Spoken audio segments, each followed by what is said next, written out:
जय महाराष्ट्र मित्रांनो, मी सन्माननीय तुकारामजी मुंडे प्रथमतः यांचं मी खूप खूप अभिनंदन करतो की त्यांनी जे अन्न औषध उत्पन्न यांचे आयुक्त याचा पदभार स्वीकारला आहे आणि यांच्याकडनं तर खूप अपेक्षा आहे मित्रांनो.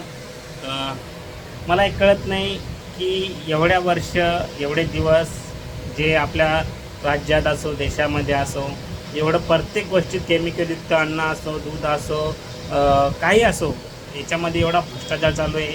काही हरामखोर लोक आहेत की जे चिरीमिरी घेऊन आपल्या लोकांच्या जीवाशी खेळतात आणि त्याच्यातून एक उदाहरण दिलेलं आहे की माननीय तुकाराम मुंडे साहेबांना की केलं तर सर्व काही आहे शक्य आहे, परंतु करण्याची जिद्द लागते आणि खरंच मनापासून करण्याचा एक ध्यास लागते आणि एक हिंमत लागते. ते सन्माननीय तुकारामजी मुंडे साहेबांचं खरंच जेवढं कौतुक करा तेवढं कमी आहे त्यांचं. आत्ताच जस्ट 7 दिवस झाले नाही की अशी मोठ्या मोठ्या कारवाई केलेल्या आहेत त्यांनी. भेसळमुक्त दूध असो, मेडिकलचा विषय असो आणि हेच नाही तर फ्रूटमध्ये पण जे काय ते केमिकल तुम्ही युक्त करा त्याच्यावर सर्वावर कितीतरी कोटींचा माल म्हणजे त्यांनी जप्त केलेला आहे की 33 FIR हे केलेले आहेत. आणि हेच नव्हे तर बलाढ्य लोकांच्या जे राजकारणी लोकांच्या कंपन्या असतील त्यांचे औषधांचा मेडिकल व्यवसाय असेल किंवा काही जो XYZ जसे की रामदेव बाबांच्या पतंजली या एक नामांकित ब्रँड आहे याच्यावर पण कुठलीही तडजोड न करता कडक कारवाई केलेली आहे. याच्यामधूनच सन्माननीय तुकाराम मुंडे साहेबांनी दाखवून दिलेलं आहे की तुमच्यामध्ये इच्छाशक्ती लागते तरच काही होऊ शकते, नाहीतर तुम्ही चिरीमिरी घेऊन आपलं तोंड बंद करून लोकांच्या जीवाशी खेळू शकता. पण एक गोष्ट लक्षात ठेवा मित्रांनो, तुम्ही स्वतःला लपवू शकता, पैसे घेऊन स्वतःला तुम्ही हे करू शकता, परंतु वरून बघणारा एक परमेश्वर आहे. याचं फळ तुम्हाला याच जन्मात भोगायचं आहे हे लक्षात ठेवा.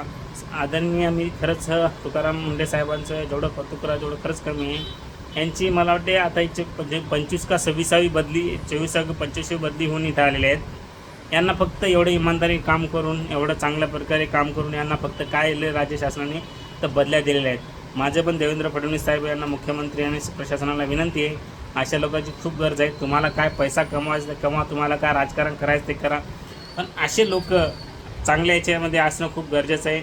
अशा लोकांना तुम्ही पाठबळ न देता अशा लोकांच्या बदल्या करतात, खरं ते दुर्दैव आहे. तुमच्याकडनं तर काही गोष्टी होत नसतील, परंतु असे जे इमानदार पदाधिकारी इमानदारी अधिकारी आहेत यांच्यासोबत तुम्ही ठामपणे राहण्याऐवजी त्यांच्यावरती तुम्ही कारवाई करता. ही जी ॲक्च्युली कारवाई तुम्ही करायला पाहिजे, जे भ्रष्ट लोक आहेत जे लोकांच्या जीवाशी खेळतात, ज्यांच्याशी यांना पैसे घेऊन लाच घेऊन लोकांच्या जीवाशी खेळतात, लहान मुलांच्या जीवाशी खेळतात, अशा लोकांवर तुम्ही कारवाई करायला पाहिजे. ॲक्च्युली तसं न करता तुकारामजी मुंडे साहेबांच्या इमानदार अशा अधिकाऱ्यावर तुम्ही कारवाई करता. खूप दुर्दैव आहे. आणि खरंच तुम्हाला एक मी आता जी बातमी बघितली ती दाखवतो तुम्हाला त्यांनी काय काय कारवाई केलेली आहे मित्रांनो. आणि खरंच हे बघा मित्रांनो, आतापर्यंत 33 जणांना अटक केलेली आहे. खूप चांगली गोष्ट आहे. आणि 27 जवळजवळ 27 आस्थापना सील केलेले आहेत. म्हणजे विचार करा तुम्ही मित्रांनो, एवढ्या दिवस काय कारवाई झालेली नाही का? आत्ताच का? कारण तर एवढ्या दिवस फक्त हे अधिकारी पैसे घेऊन आपलं गपचूप तोंड बंद करत होते. यांना काहीही जनतेशी काही घेणदेणं नव्हतं, म्हणून ही परिस्थिती. बघा 7 दिवसात आदरणीय तुकारामजी मुंडे साहेबांना पदभार स्वीकारला आणि लगेच एवढ्या कारवाई झालेल्या आहेत.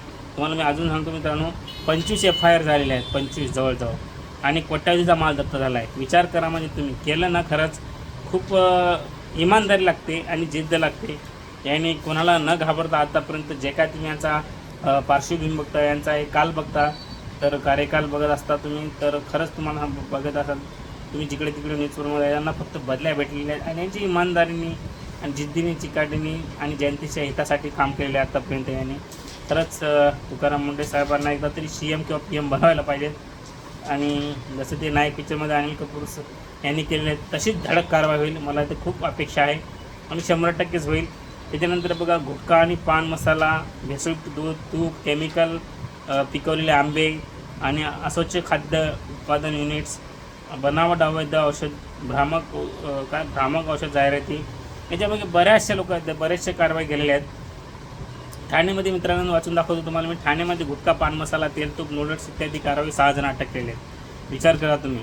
नागपूरमध्ये भेसळयुक्त मसाले, पॅकेज, पाणी, पनीर, क्रीम यावर धाडसी सुमारे 6,000 किलो माल जप्त केला आहे. आणि खूप गरजेचं होतं मित्रांनो, तुम्ही बघत असाल आजकाल प्रत्येक गोष्टीत तुम्ही मिसळ, हे लोक काल 4 पैशाच्या अभावी प्रत्येक गोष्टी भेसळयुक्त करत आहे, केमिकल करत आहेत. फ्रूटमध्ये तर प्रत्येक ठिकाणी झालं आहे. अक्षरशः दूध, पनीर जे लहान मुलांना आपण देतो त्यांच्यासोबत पण हे जीवांशी खेळत आहेत. दूध याच्यामध्ये डुप्लिकेट दूध येते, पनीर गिनीर सगळं भेसळून दिलं आहे. खरंच तुकाराम मुंडे साहेब, तुमच्यासारख्या याची खूप गरज आहे. फक्त माझी विनंती सरकारला, यांनाच इमानदारीने काम करू द्या. तुम्ही मांजरीसारखे आडीव जाऊ नका, कारण हे यांच्यासारखे लोक आहेत म्हणून काहीतरी थोडाफार फरक आहे, नाहीतर काय खरं नाही. आणि खरंच खूप छान काम करत आहेत तुकाराम मुंडे साहेब. आणि नेक्स्ट तुम्हाला दाखवतो मित्रांनो, यांनी बरंचसं जवळजवळ सगळ्या महाराष्ट्रभर धाडी आहेत. मग 7 दिवसात केले 26, आणि ही यांची 26वी बदली आहे मित्रांनो. आणि मला नाही वाटत की एवढा चांगलं काम केल्याच्यानंतर यांना बक्षीस म्हणून प्रशासन, आपलं माहीतच आहे तुम्हाला, यांना बक्षीसवर बक्षीस द्यायला आहे. आणि ही बदलीच करतील, दुसरं काय करू शकणार नाही याच्यात, कारण याच्यात धमक नाही चांगलं काम करण्याची, तर वाईटच काम करू शकतील. तर सर्वांना म्हणजे विनंती, जास्तीत व्हिडिओ शेअर करा. आणि मुख्यमंत्री देवेंद्र फडणवीस यांना विनंती, यांच्या मागे ठाम उभे राहा. आणि अशा प्रत्येक देशभरात, पुरा महाराष्ट्रभर असं स्टिंग ऑपरेशन करून कडक कारवाई करा.